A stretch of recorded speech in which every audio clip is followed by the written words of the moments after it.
What is up, y'all? Alright. I don't do many of these videos, and a lot of people don't even know that like I play guitar or anything.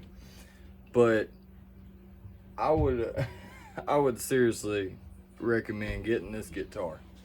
Especially for the price that it's been going out as right now.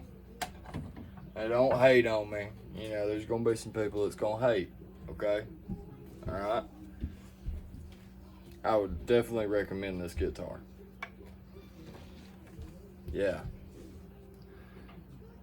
It's the Schector Omen Elite 7-string. burst. It's pretty nice.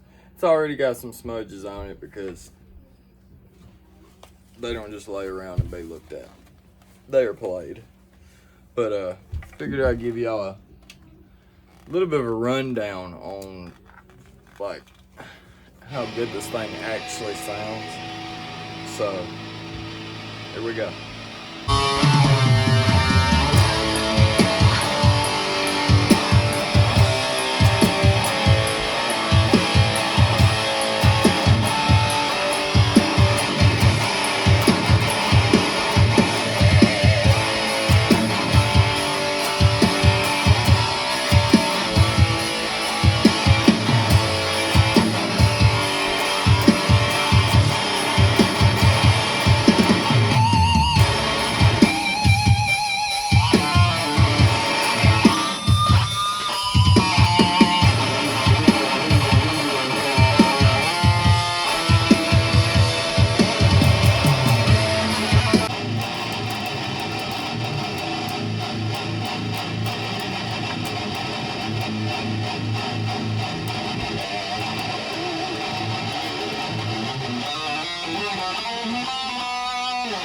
I think what I mostly like about it is the versatility to it. Like, you can play like really pretty, or you can play really hard, like for real.